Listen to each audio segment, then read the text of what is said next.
Tahun 2021, Proton Saga dijual sebanyak 42,267 unit, manakala 42,698 adalah figure untuk Pro 2 Beza pada tahun yang sama. Namun, majoriti e-hailing driver yang saya pernah jumpa, bila pilih antara Saga ataupun Beza, pilihan dia orang mostly adalah Beza. Kenapa driver pilih Beza berbanding Saga? Pro 2 tak sponsor saya. Even masa jual kereta dulu, 4 komisen aru saya, Pro 2 tak bayar langsung. Dia orang buat senyap je. Tapi saya nak bagi tahu apa yang customer saya, driver Grab, bagi tahu saya kenapa dia nak Beza instead of Saga. Supaya kalau korang nak buat e-hailing, boleh buat pilihan yang lebih tepat. Saya masukkan artikel penuh dekat dalam buatbincang.com, and kalau nak bertanya berkenaan otomotif, masuk forum buatbincang.com. Dah lah tu, jom. New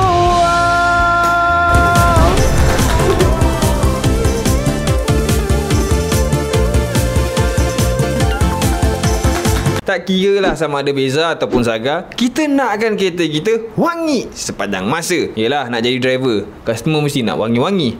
Oleh itu, guna Aerolavia Air Freshener. Mampu bertahan sampai bulan kedua, Aerolavia Air Freshener datang dengan 4 pilihan bau untuk 4 jenis situasi. Honeydew kepada peminat bau manis, vanilla bau macam kereta baru, lavender untuk jarang beli perfume kereta, and lemon kepada peminat bauan citrus. Driver happy, customer pun happy. Makin senanglah nak dapat 5 store. Dapatkan sekarang, sementara voucher masih ada.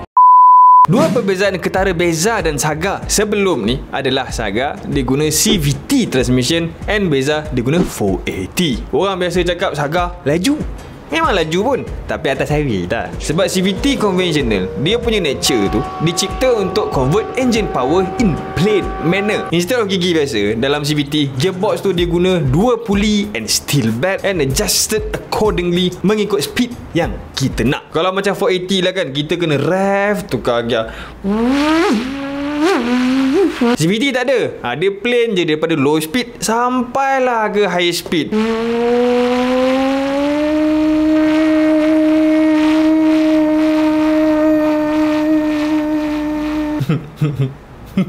CVT highway speed biasanya dia better daripada 480. Tapi driver e-hailing banyak main dekat town, kita jarang-jarang lah nak masuk highway. Kita perlukan better response untuk low end power. CVT ni dia berdata, jadi kepada sesetengah orang, dia boleh rasa yang macam CVT ni dia ada lag dia. Tapi tu bukan lag sebenarnya. CVT tak bagi power band yang tinggi dekat engine, sebab tu kita rasa lebih slow. Tapi Saga hari ni dia berpatah balik kepada 480. CVT sistem yang paling baru, tapi dia patah balik kepada 480.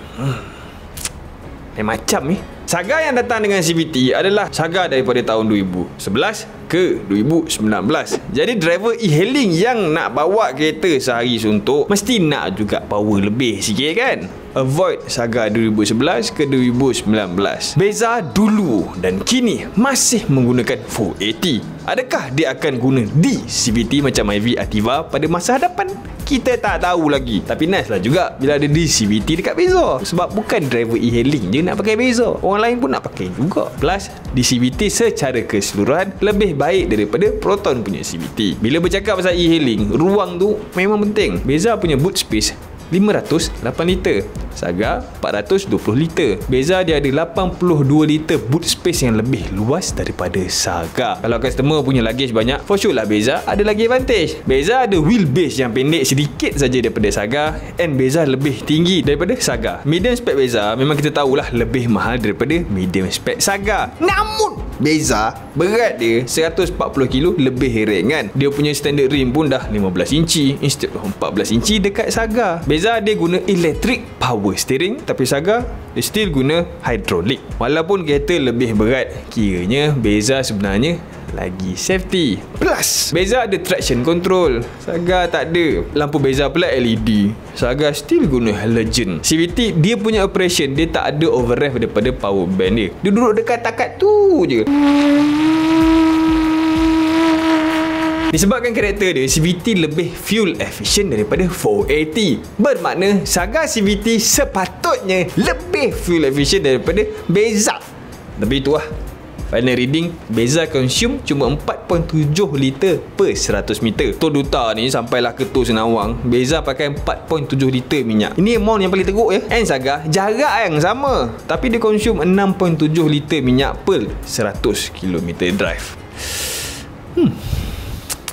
Beza dinobatkan sebagai best fuel efficient sedan dekat Malaysia. Dan kita sebagai e-hailing driver dah confirm nak berniaga dengan kereta guna petrol pula sepanjang masa, memilih Beza adalah pilihan yang lebih baik. Cerita member, cerita family, pengalaman saya sendiri, semua pun rasa yang minyak memang ada rasa Beza pun. Adik ipar punya Beza masa banjir bulan 12, seri muda. Adik dia kerja Rawang, rumah pun kat Rawang. Masa pakai Beza, ulang alik kerja seminggu, spend dekat dalam RM10 lebih. Kiranya 1 bar lebih dari habis seminggu. Boleh bajet dah. Dan bila Beza kena banjir, adik letak dekat service center Rawang. So sekarang dia pakai Saga Family buat ulang alik kerja. Adik beritahu saya sendiri yang Saga ni jalan sama, ulang alik benda sama, tapi minyak adik spend hampir RM20, makan 2 bar seminggu. Rutin yang sama, driving style yang sama, driver yang sama. Adakah ini kebetulan? Adakah ianya misteri? Memilih gearbox CVT adalah salah satu cara untuk car maker hasilkan kereta yang lebih fuel ekonomi. Namun, gearbox bukan satu-satunya penentu yang kereta tu jimat minyak. Ada beberapa lagi perkara yang efek fuel efficiency, which is aerodynamic, engine type, body size and weight, and axle ratio. Beza lagi ringan daripada Saga, jadi benda ni sedikit sebanyak membantu fuel economy secara keseluruhan. And for sure, punca paling kuat untuk kita as e-hailing driver guna Beza adalah reliability. Saga reliability okey lah, tapi adakah cukup tahan lasak sebagai e-hailing vehicle? E-hailing ni diperlukan kita untuk drive dekat dalam satu tempoh masa yang lama sehari tu. Kuat tu, strong. Tak berbaloi untuk guna kereta yang lebih murah, tapi in the future banyak masalah datang. Last masa and duit banyak dibuang untuk repair sahaja. Kan tak bagus untuk kita tu. Most driver yang berkawan dengan saya, diorang mati-mati cakap dengan saya, Zak, kau tak kaya buat YouTube ni, join aku buat Grab, tapi make sure pakai Beza. Lepas tu kau keluar model minyak aja, dah tak payah fikir panjang dah. Asyuk. Produk secara general datang mostly daripada Toyota. And Toyota adalah kereta paling tahan lasak dekat dunia. Kita pula nak guna mesin untuk berniaga. Saya tak pandai sangat lah pasal niaga-niaga ni, tapi kalau dah overall cost lebih rendah, kan profit kita dapat lagi tinggi. Terima kasih kerana menonton video ini. Sila subscribe to this channel sekarang, sebab kalau korang tak subscribe, akan terlepas pula video-video lain nanti. Beli Aerolavia Air Freshener untuk dapat pengalaman memandu yang lebih baik. Nak forum pasal otomotif, nak tengok full artikel, buka buatbincang.com. Jumpa lagi lepas ni. Bye.